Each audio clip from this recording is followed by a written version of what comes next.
All right. We're looking at moving. Oh, yeah, this is great. We're looking at moving, but concerned about schools in the areas where we'd like to live in. How does CPS work? You're the perfect person for I this would take because this on. you have kids in the public schools. The schools in the city are something that are very, very interesting to me.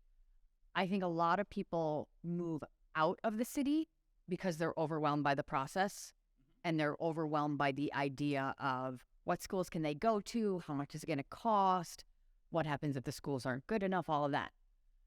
As somebody that has studied our schools and really spent time in them as a parent and as a realtor, what I love about the city as an option for schooling is that there are so many options, right? Yeah. When you move to the suburbs, the reality is you're probably moving to go to that neighborhood school. Yeah. If that doesn't work out, you'll probably look at a private school. In the city, our options are endless. From a CPS perspective, you actually have choices. You have your neighborhood school that if you buy into the neighborhood, you can show up and they can't turn you down no matter what.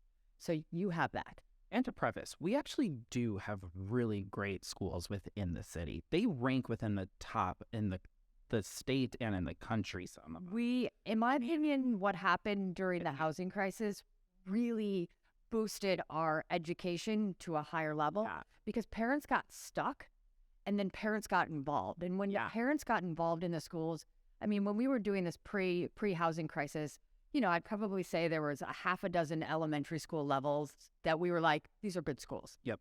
Once parents got stuck in their homes and had to get involved in the schools and demand more from their schools, raise more money for their schools, all those things, we saw that, especially on the elementary level, our schools went through the roof. Yeah. Right? We still have some schools that need some improvement, need some help, but as a whole, we have a lot more options.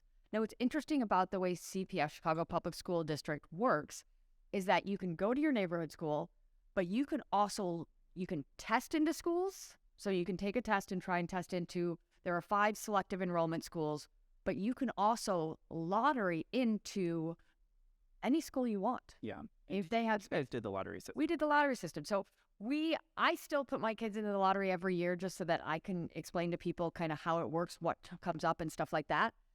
When you do the lottery system, you can apply to up to 26 schools. So you can say, hey, any of these 26 schools, it is a lottery system. So that basically what happens is that you can maybe get into some, maybe you're waitlisted, you know where you are on the wait list. I can tell you now, I've been lottering into schools for 3 years.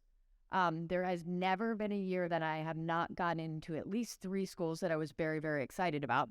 Okay. It's more cutthroat on the kindergarten level. As you get older, you get into more schools because people move. There's the other thing to note is that there are sibling lotteries. So if you have one kid going to a school, your sibling would have a higher likelihood of getting into that school because of the sibling lottery. So, I mean, that's just scratching the surface. There's so much to it. But I think the real important part is that there are so many options. Our oldest went to one school for kindergarten. We decided it was a little bit of a smaller school than she was going to thrive in. We moved her to a different school moving forward. It's done great. But having that flexibility, I mean, the reality is flexibility is the key to parenting. And it sure is the key to education. So it's something that I'm really excited about. But I know for a lot of people, it's scary because they don't understand it. Yeah, totally. So. I don't work with a lot of kids. Right. Time will tell. Time will tell. Yes, I do have a handful of, I feel like all my clients are baby babies. Just starting. They're not even thinking about schools at the moment. Right. Luckily. But I know that's going to change. I would say daycare is pretty cutthroat. I can actually tell you it's funny going from daycare to public school. It was one of the things that I was like, wow, I can now send my kids to school and it costs a whole lot less. Yeah, it's insane. The other things that I will put out, a lot of people are intimidated by private schools because of the cost.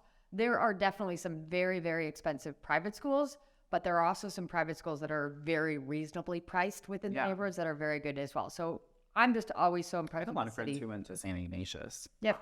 I'd say SJB, we've got a lot of, in Logan Square, we see a lot of different things, but overall, our ability to have so many schooling options is actually what I see as a major benefit of staying in the city.